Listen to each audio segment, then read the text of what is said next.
Hello and welcome. So I've been using AI more and more recently, so I thought I'd give my thoughts from a maker or designer perspective. I don't really know what to call myself in that regard, but either way, we'll go over some of the stuff that I've been doing with it recently and what I think is the most valuable way to use it. So for the Power Armor exoskeleton project, like the one you can see behind me, I am trying to develop my own actuators, one so I can build them myself, and two, basically to keep the cost down. And AI, particular in this case GROK, has been very useful to talk to, kind of like a tutor or a professor, essentially to discuss thoughts with, because the thing is with all the AIs, they're basically experts on a particular field, like you're talking to a teacher on a particular field. For example, the actuators in question are a quasi-direct drive actuator, so they've got a planetary gearbox in one side of it with a brushless motor in the other side. This being one of the most recent prototypes. When it came to designing this steel planetary gearbox, I wanted to get a 6:1 gearbox ratio out of it to start with. And while I could have worked that out, to be honest, it was like midnight and I was tired and I couldn't really be bothered to actually do that mathematics. Which is where GROK comes in, because you can easily just ask it, right, I want, say, 12 teeth on the sun gear, how many teeth on the planetary gears, and how many teeth on the ring gear do I need to get 6:1 gearbox ratio? It's also just good to check yourself with things like that against GROK, even if you are working out yourself, because it can get a little confusing because it depends on what part of the gearbox is the drive part. Is it the sun gear? Is it the planetary gears? What part is the output? Is it the planetary gears, the ring gear, and so on? So that alone probably saved me an hour of time, just speeding the process up. And then for the brushless motor inside the actuator itself, being able to run through all of the different slot and magnet setups for all of the phases, for the magnet rotor, etc., being able to just like run through all of those to help work out the best combination with the best magnets, the best amount of wire turns around the coils, all of that thing. Having someone to basically talk to it again like a tutor is an incredible tool to have. Now, it's not that you can't find all of that information on the internet. There's of course plenty of great YouTube videos out on things like this. However, YouTube videos have to be a certain length to basically keep people's attention and have certain information in it. Again, to keep people's attention. So then if you go down the route of going onto websites, as I'm sure you all know now, you've basically got the issue where all of the websites are just full of junk and full of sponsors and different adverts, to the point where it's basically unreadable on the website, making it even harder to get information off it. And then I don't know about you guys, but what I found is when you try to Google stuff now, that's getting more hard to get information from, because first it's just coming up with all the sponsors, then it's coming up with the things that it can get pluses for website analytics for. So if you're wanting to find a bit of information about back EMF in brushless motors, that is going to be way down the page and it's going to be hard to find, and then it's going to have ads on it anyway. So again, the time saving you can have by just asking AI is frankly magical in that regard. I am also aiming to make my own brushless motor controllers for these actuators. And while I already knew pretty much all of the components that I'd need for the motor controller itself from other research, something AI is helping with that is it's basically giving a starting or datum point, if you will, for what particular product, as in like with product code of the electronics, to use to start with, and then you can go from there. It's kind of all right saying, well, you need 6 MOSFETs for a brushless motor controller, but if you haven't built any of this stuff before, how big is a MOSFET? Which one do you need? Where do you start? Just where do you start? There's always going to be trial and error, but where do you start? And AI like GROK are giving you that starting point to begin with, I think is very useful. And again, will certainly cut down on trial and error time. As for which AIs, I haven't used them all. I've mainly used GROK and I used to use ChatGPT. Now they are pretty similar. I really think it's sometimes GROK can be better and sometimes ChatGPT can be better. Something I've found more often than not with GROK is it does seem to just be a bit more about the information and less about being a language model. I almost think GROK sometimes is a better information model, whereas ChatGPT is the better language model.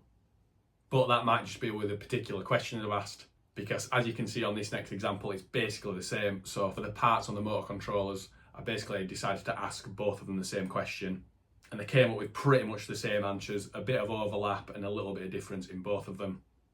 One thing now though, I think GROK is the cheaper one to do now, even if it might be lacking some high-end features still. You're getting it as part of X Premium, whereas I think ChatGPT Plus is a bit more than that. And then if you want to go to ChatGPT Pro, I think it's something like $200 a month, something like that. So there's obviously quite a difference there. And lastly, from my experience at least, when it comes to writing code, about a year or so ago, I was asking ChatGPT to help me with some code writing. And frankly, it wasn't very good. It made it like way overcomplicated, way longer than it needed to be, and it didn't even work.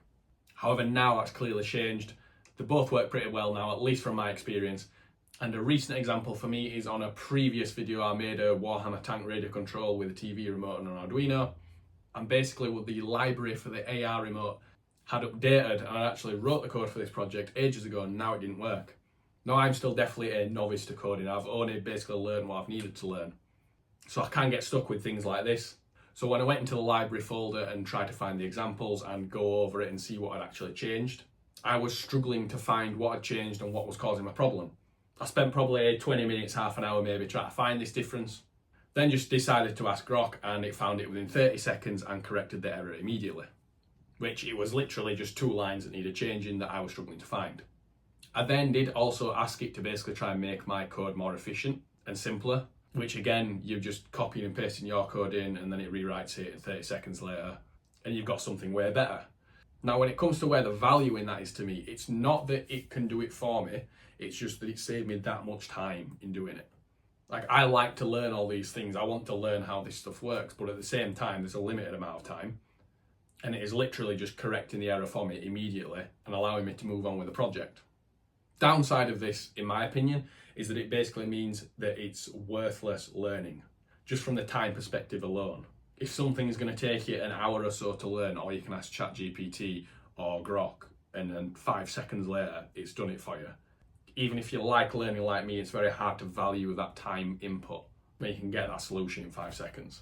So what about the future? Well, I don't think it's a question in anyone's mind that AI is going to revolutionise everything and going to be a major part of all of us lives, as it nearly is already.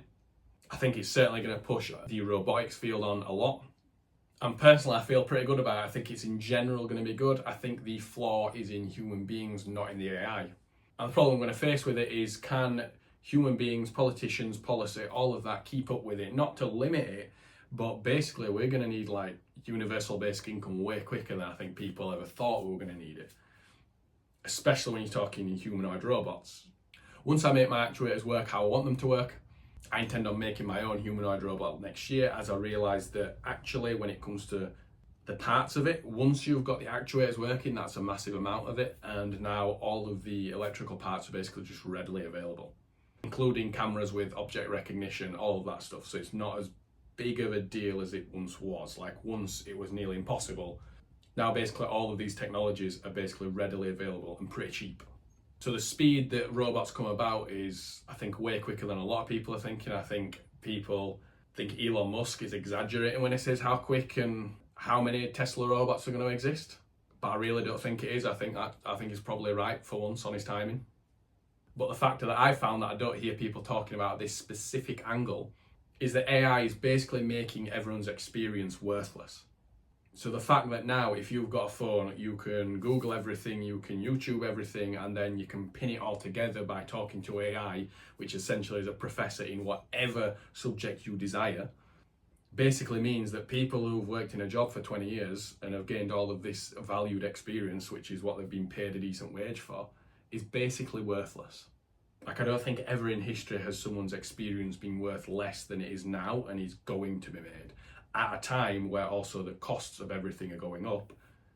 And these types of people in particular, who've been in an industry for so many years, are earning more money in their wage than ever before. And also, frankly, demanding it more than ever before. I just cannot see, if you were starting a new business in, say, the next year or two, try to innovate on something, try to build something, why you would need so many experienced people, why you need to look for that really good talent. Because AI is just going to be able to feed you all of that experience and information for the cost of a small monthly subscription versus paying someone a 70, 80 grand wage. So yeah, that about brings this to a close, and that's just my thoughts, my 2 cents on it. If you've got anything to add, feel free to comment down below. If you're interested in the exoskeleton project, if you might be interested in a robot next year, as well as some other things, please feel free to like and subscribe, and I hope to see you in the next video.